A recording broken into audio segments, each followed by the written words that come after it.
After diving into run concepts last week, we're going to dive into some staple passing concepts in today's episode of Football 101 over here at Best Available.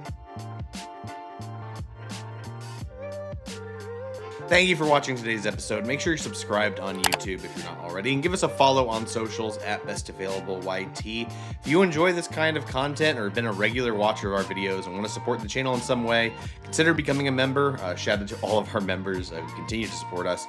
For just $2.99 a month, not only are you supporting us, you're getting full access to my 2027 NFL Draft Big Board that is constantly being filled out with live updates as far as grades, rankings, notes on every prospect that I watch, so be sure to check that out.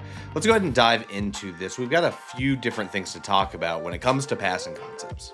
Let's start today's episode by talking about the route tree, and if you haven't seen it, it's pretty obvious what it is. It's all of these routes, and it kind of looks like a tree, which is where it's gotten its name. But there are a handful of different variations off of these routes. There's a bunch of, double moves and shake routes and stuff like that. But for the sake of this video, I wanted to show this in this video so you can get more of a conceptual understanding of a lot of the routes and how some of the concepts we're going to talk about later are developed with this. So if we're going through the numbers, number one is a flat route. Sometimes this can be shown as a speed out. It tends to matter where you are on the field, like some more of a, tight end or slot receiver, really just going to plant a foot in the ground and break outside towards the sideline. When you're a little bit closer to the sideline, you might turn this into more of a speed out. They're just different variations off of these, but a speed out's more of a run 3 to 5 yards. Don't really make a sharp cut, just kind of round that off and start breaking towards the sideline. You'll see a lot of these. We'll talk about a concept that uses a flat route as in the same concept that we talk about the slant or the number two. You'll also probably hear glance at times when you're watching football. The main differences between these two is just the number of steps that you're taking. A slant is you're taking 3 steps, you're planning on that third step and making a 45-degree angle. So you've seen a slant route if you've watched any level of football. They happen constantly. A glance is just a slant, but 5 steps. It's a little bit deeper. Especially in the college game, you'll see more glances on like run pass options. They take obviously because it's 5 steps versus 3 steps, can take a little bit longer to develop. But with the college game and college rules, they have the time to let that develop. 3 and 4 are relatively similar. It's just where you're breaking at that stem, and you can see that, kind of center point right here between all of these routes near the top. Call that the stem of the route. That's where you're kind of planning, making your break. Luke cameo, obligatory cat cameo during the video because, of course, but you want to make that break. And typically, you're trying to push all of these routes vertically at full speed and then decelerate into your break. So for the comeback and curl, a curl is when you're working back towards the quarterback, and a comeback is when you're working back towards the sideline. Typically, the way I've been taught it is you want to go 12 yards and then work back to 10. So for the curl, you really want to emphasize that. We'll talk a bit about a curl in a little bit. The comeback, you're breaking the other way towards the sideline, still working back towards the line of scrimmage. But these should be pretty self-explanatory, just which direction you're breaking. We'll talk a little bit more about the nuances of that in a minute. But remember 12 back to 10. That's typically what it is. Then you see the out and the dig, and dig can also be described as a deep in or an in. These are just in-breaking routes. These are straight up 90-degree cuts. So typically, you're pushing these routes as vertical as possible. You're decelerating, you're sinking your hips, you're planting that foot and breaking one of these directions. We will talk about some of these concepts as well. Dig, when we talk about dagger, keep an eye on the dig route. The last 3 don't require really much deceleration into the stem, but the post and the corner are pretty self-explanatory, similar. You're taking a 45-degree angle once you hit that stem. Typically, you're kind of aiming for the back pylon or the near pylon, depending on the offense that you're in, philosophy, scheme, all of that. But you're just trying to typically make these big, explosive plays out of these, try and win leverage over a safety that's over the top, make a break. We'll talk a bit more about corners and posts in a minute. And then obviously everyone's favorite, the go ball. That's highlighted on here, no surprise. That is straight just, we're going deep, and we will show a go ball to start. You're going to notice the numbers around all of these routes, right? The 1, 2, 3, 4. You'll hear a lot of these numbers in specific offensive schemes, specifically the Coryell system of play calling, where typically you'll hear a formation and then like a 6, 9, 7, and then maybe like a tag on something else. But the Coryell philosophy is to get play calls out quickly. We just use that number system based on the formation. The receivers know what order they are in that route. And then they are going to order they are in the play call, and then they're going to say like, all right, I'm the second receiver. I got a 9 here. I've got a go route. We'll talk about the Earhart-Perkins system, which is what I prefer when we get to it. But for now, let's just show a couple of isolated receiver plays with the Coryell system to show a couple specific routes and the nuances behind them. Let's just go ahead and start with a 9 route, shall we? On the outside, we've got Rashid Shaheed. Let me turn this back to yellow. Feels weird being a red Ben. We always go yellow. We got Rashid Shaheed at the top of the screen against press coverage. We're going to run that 9 or go ball, right? So, when you hear that, you're probably just thinking, all right, he's just going to go straight, right? We really need to focus on the leverage here. Specifically, when you're on the outside running one of these, we want to get outside leverage and release outside. Always release outside. Couple reasons for that. We compare a couple of passing concepts if we wanted out of this, where if we had a tight end here or a slot, we could have an outbreaking route, some kind of flat. So the reason we want to release outside is to get the hips turned of the corner so they may not see any of these outbreaking routes, especially if this is some kind of zone, he's a flat defender where he may not see that and gets hyper-focused on the go ball. The other reason we want to do that is we want to establish outside leverage to give us all this room on the sideline. Look at all this space here. If we can get outside leverage and then restack back on this path and have the DB on our hip, it gives the quarterback this window to try and lead us into the sideline. DBs want to use their physicality as we try to do this to try and stack us with their hips and push us towards the sideline. Because the closer to the sideline we get, the less throwing window we have, right?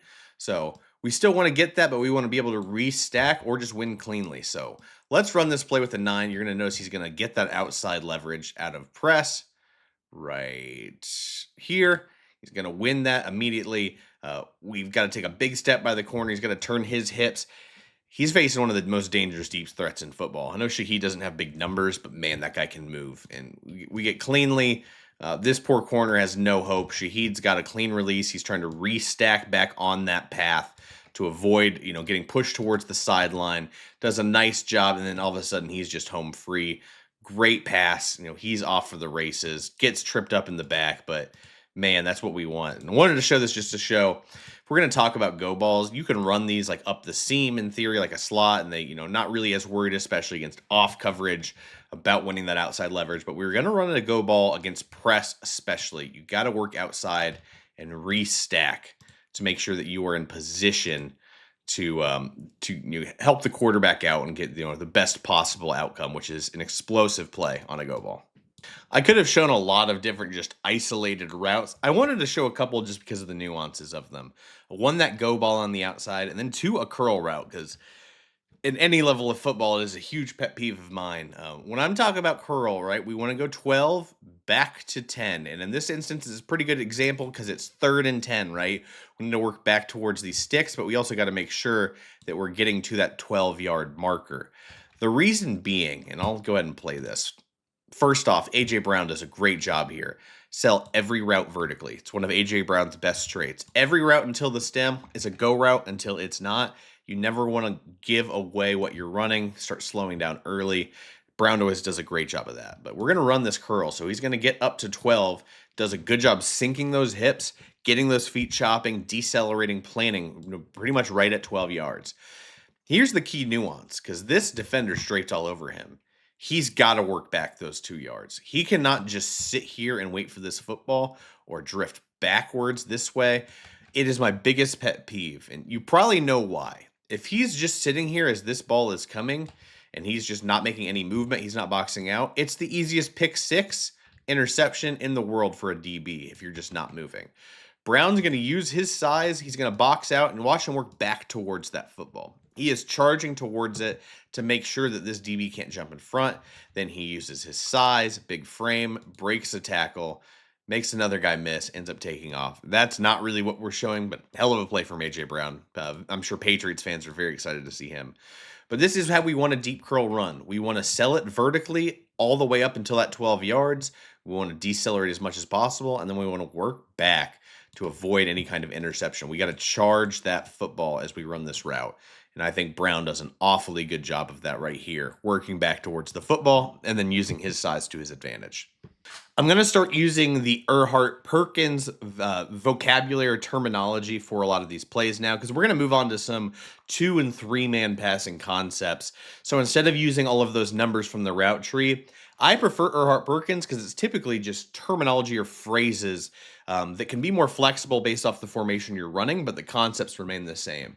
So we've got slant flat here. I've heard it called Seattle. I've heard it called dragon.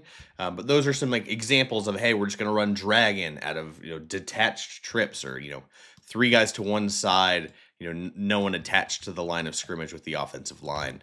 We're going to run dragon. So what that is, it's really simple. It's great against man coverage. It's just a flat from the inside receiver and then a slant here. And we're trying to really just put this defender specifically in conflict. And it's great against man coverage because he's going to try and vacate. He might get in the way of this corner this DB as they try to react to their route. So he's going to go this way. He's going to go this way. Got to bump into each other. That is what we want. We want to run this, short yardage situations, potential for big plays against man coverage. Romeo Dobbs on the outside is just going to run a go ball. But this is as clear as it gets a cover 1 look, right? Because we've got man up, man up, man up, and then we've got one safety back here. So we know it's man coverage. We've got this called. This should work out great. Jordan Love sees it as well. So the ball is snapped. Pay attention to this defender reacting to Jaden Reed, running the flat. He's breaking down on that.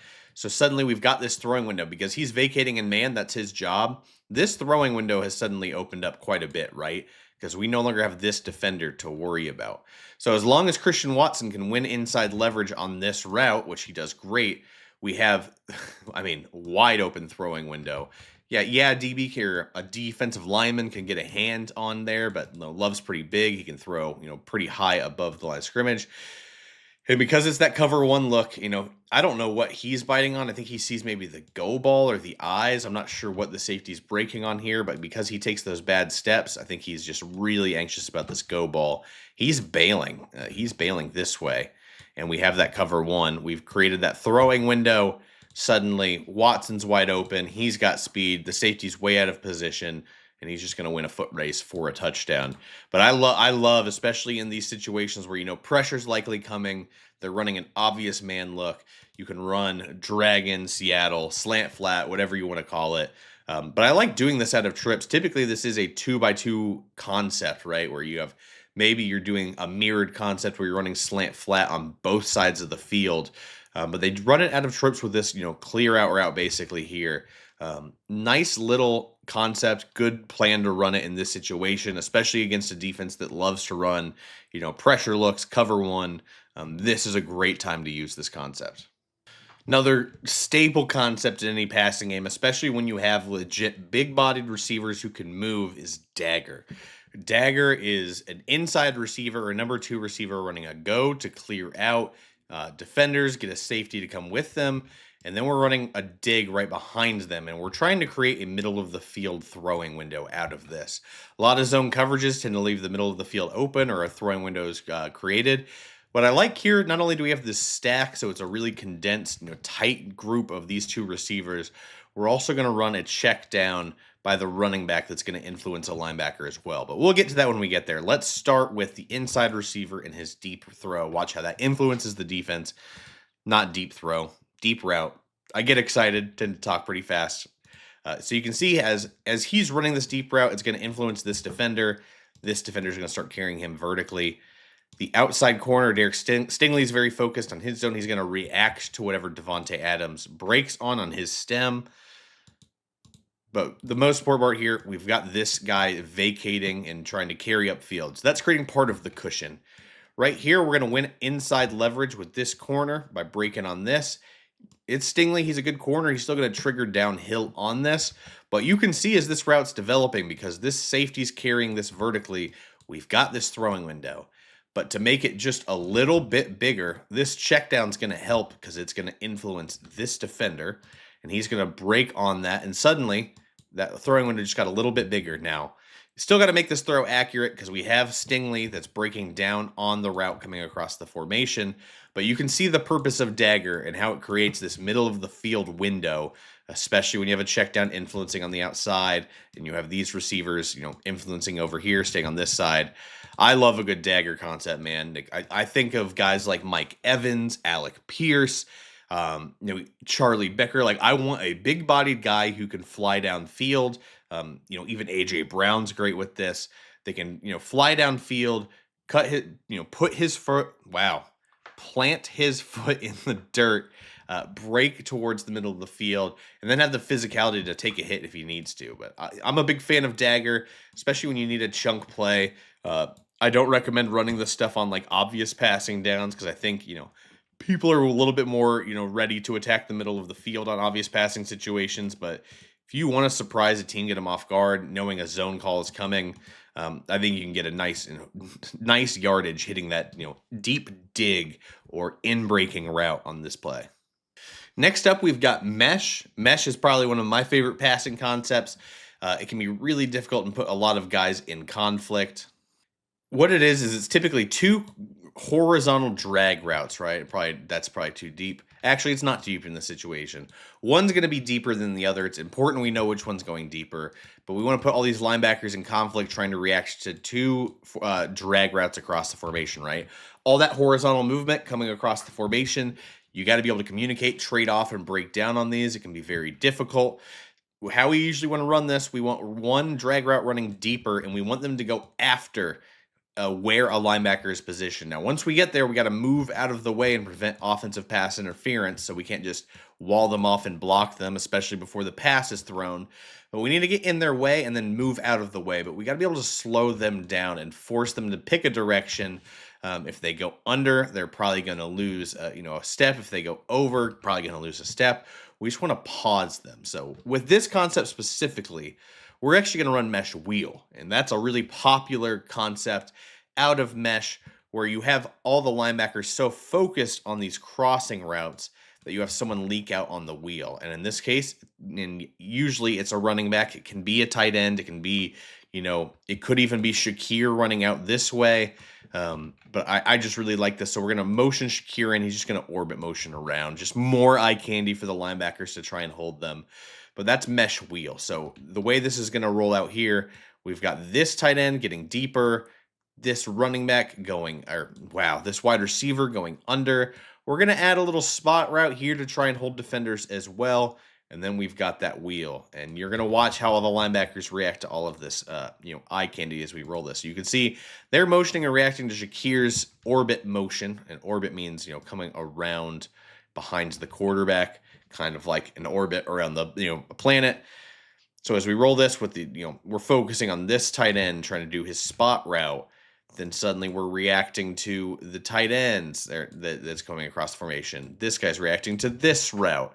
All of this is going pretty well. He does a good job. You might want to be careful about actually blocking here, but he is getting in the way because in theory, with this defender's hips turned and you now in the way here, as long as it's not too obvious, you have a wide open receiver here if you want to go here. But pay attention to this outside defenders. These two outside defenders reacting to different routes that suddenly get thrown off because it's clear from the play after watching it. This is this guy's assignment. He's assigned to the running back, where this defender's design or coverage is the outside tight end. So you're going to watch, they're going to be immediately in conflict, and because they don't communicate here, these two, they get jumbled up, and suddenly they're in the way of each other. That's exactly what we wanted. We've done this perfectly. So now we have that wheel route, and, they recover decently well, but Cook's too fast. Allen has too strong of an arm. I love this concept. It's just a great example of all of these passing concepts are designed to put a specific defender or specific coverage into conflict. And I don't think you could have a better example of mesh doing that to defenders quite like this, with the way that it's influencing those two guys having to, fail to trade off or communicate it. And then they end up being a half step too slow, ends up being a touchdown. Next up, we've got a smash concept. And this typically involves some kind of hitch or in-breaking route. In this example, you're going to see almost like a spot route, which is kind of a hitch, but you're going more inside, so it's almost a slant or a drag, and then you're stopping your momentum here. Whole purpose of that is to hold this defender underneath, and then we run a corner from the inside, or a corner or an outbreaking route, typically some kind of corner route. It's a little bit more rounded on this play, but the smash concept is, all the same. We're holding this defender with an underneath route on the outside, winning leverage against the defender over number 2, and creating a throwing window behind this guy. Should all be self-explanatory. Smash concept pretty popularly used. So you can see the outside receiver, a little in-breaking, but then he's going to just stop his momentum and force this defender to react. Does exactly what he needs to on this job. Because suddenly, now that we have the leverage here, we've got this whole throwing window to throw to. Want to lead him as best we can, get an accurate throw, but we have this whole throwing window because of the smash concept. Pickens is going to break on his foot. He's going to work back towards the sideline. This is not the perfect example of smash. A more traditional smash is straight up hitch here, 6 to 5, and then a corner here. But it's the same principles, right? We're still holding here. We're winning leverage against this guy and creating a big-ass throwing window right here. And we do exactly that with this concept, with that outside holding, creating that space. Got to be able to throw that with anticipation as well. Move the chains is exactly what we want out of a smash. I love finding all of these examples because we found some really good ones as far as exactly what these concepts are supposed to do to put zones in conflict, put defenders in conflict, catch them with eye candy and create big plays out of it. So glad we found as many as we have. We're going to run a Mills concept next. And what that typically is, it's typically a 2x2 call where we have a dig and then a post behind it with the outside receiver. And the whole purpose of this dig is to put this defender, let me erase this defender in conflict. Because when he sees the dig, especially when you have a guy like Mike Evans, we talked about Dagger being such a good play for teams with Mike Evans. So Tampa Bay over the years, you're so focused on, a stud receiver like that as a safety that you're going to focus on him. And this is week 1. We've got Emeka Egbuka, first NFL game on the outside, running that post. We're not as worried about what he's running as a safety because we're focused on the future Hall of Famer stud that's the number 2 receiver. Because it's a 3-person concept or a 3x1, 3x2, because we're empty right now, we have a running back out here. So we have 3 on this side, 2 on this side, but we have trips out here, right? Typically a 2-man concept. We're just going to add a little spot here, try and hold one of these defenders as well with that hitch route. It doesn't do much. It does hold this linebacker. Actually, it doesn't even hold him. He's still gaining depth. It's a nice eyes by. You can see how focused these guys are on Mike Evans. This linebacker's not reacting to the hitch. This defender's reacting to Mike Evans on the outside leverage, so he's basically bracketed here. And then we have the safety worried about it. And as soon as he makes that dig break, you can see the safety broke down on it, going, oh crap, I've left behind myself. I've left the outside receiver on an island. He's got inside leverage, which is exactly what we want on this post because he's got inside step on this corner. He's going to take it inside and then go, high points it, touchdown. I love a good Mills concept, especially when you have a stud that can run that dig that is a legitimate threat. You don't want just some schmo, some average Joe out there running this dig, or you're not going to influence this safety at all, because for all the eye candy we're showing on this play, at the end of the day, this is the guy that we end up influencing, that we need to influence on this play. Just watch how he reacts to that dig. Yep, breaks down, realizes, oh man, I took the wrong bite on this, and then it's a touchdown. A great example of a Mills concept and how that can influence that safety. So I probably went through about 400 snaps of just wide receivers, and I was going and saying, like, there's a couple more concepts I have to cover in this video that I think are important and, big staples to especially the NFL game. But I was just struggling to find them going, play by play by play by play. So I went in the time machine a little bit and was like trying to remember, who diagnosed this play for an article or a tweet from years ago. And eventually I found a couple more. So I wanted to make sure we cover these.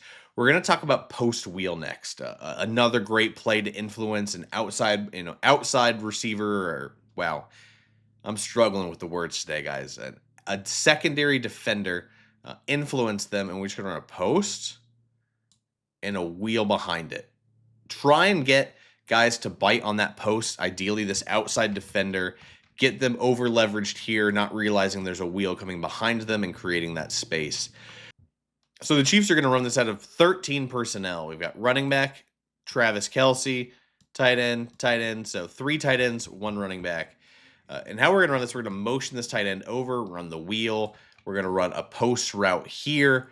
And we're going to try and influence this defender right here with this post. So you're going to see this as we roll it with this wheel route coming across the formation. This defender gets so worried about the flat, he's just going to break downhill on that wheel route. He's going to trigger on it. Suddenly, he's like, oh no, I was triggering here, had to get around this post. He's going upfield. I've got to turn my hips and follow him. Not an ideal situation for a linebacker to be in, especially if you can't win a foot race. You can see here, let me rewind it just a tad. You can see here that this defender has been totally committed to the post route. He's got outside leverage on that. He's going to break on it.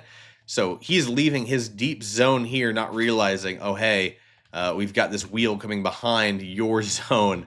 And, this guy's not going to win this foot race. So we're going to launch it with Mahomes. Great effort by the linebacker. Just gets turned too late. Ends up being a massive play out of it. I love a post wheel. You think 2x2. You think receiver speed, maybe empty. I love running this with a whole bunch of tight ends. Just really catch everyone off guard. Really fun concept to just influence, this defender, get this guy off guard trying to initially break downhill. Ends up being a really fun play for a big explosive. Next up, we've got Flood.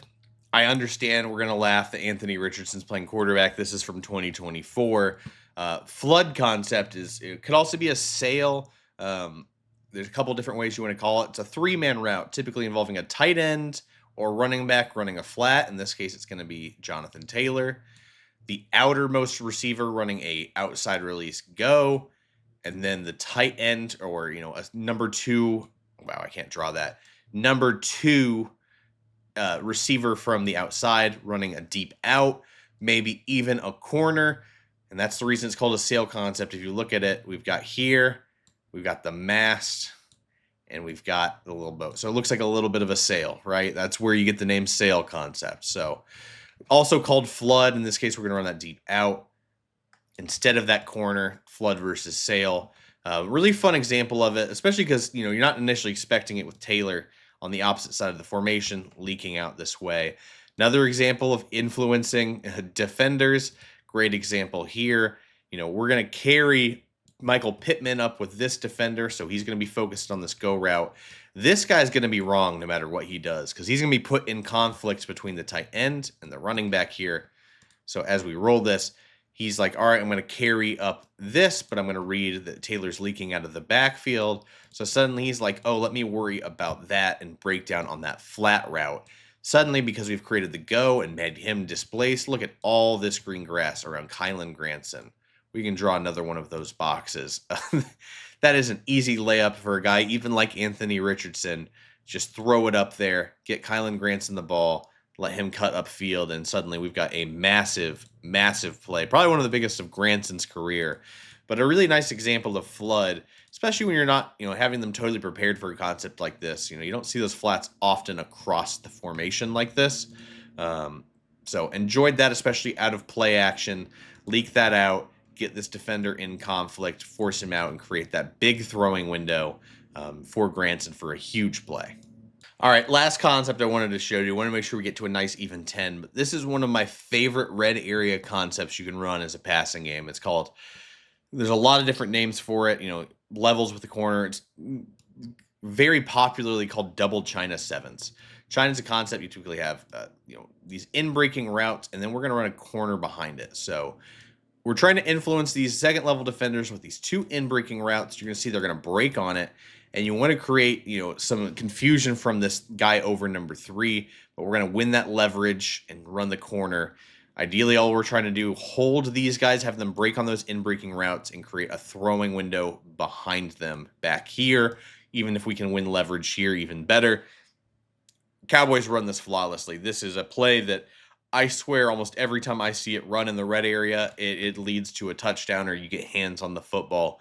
It can just be really effective. A great example of it. Love it against off coverage because they're trying to, these DBs in off coverage, typically their job is to just react, first move and go. Like, hey, route stem here, in breaker, just trigger on that, trigger on that. And then you're going to see how that creates that open throwing window behind. So you can see instant triggers by these guys. Go, go. Suddenly, this guy's flat-footed. He's playing a zone. His eyes are on the quarterback. He's thinking, oh, man, they're breaking on here. Let me break downhill on it. Ah, crap. I got caught flat-footed. Corner, wide open to Brandon Cooks. I know it's number 3. This is from 2024 as well. We're going in the time machine for a couple of these. But I just loved this example of it because I don't think you get a better result, a desired outcome for a play than watching these two guys really trigger on those in-breaking routes and then catching that safety behind flat-footed. This is just a phenomenal example of this play. Probably my favorite play to run in the red zone as a passing concept. Man, you can create that really nice throwing window behind. What's funny about this video, guys, you're not even scratching the surface of everything. Like, there's so many one-offs and adjustments to variations. We didn't go over stuff like scissors or stick or there's a billion different plays we can talk about in this passing concepts. But I wanted to show you just 10 really, concise ones, some basic stuff, including those solo routes, but just some concepts at every level of football that you'll see. So, pay attention to the next football games you start watching next season. I bet you'll see tons of these concepts throughout the course of a game. So, hope you enjoyed the video of Football 101. Again, keep bringing ideas of what other future 101 videos you want to see, what ideas you have, and we'll start working on those this summer. We got plenty of content to fill in these slow months. Thank you again for watching. If you've made it all the way to the video and not subscribed, please hit that subscribe button, and we'll see you later this week.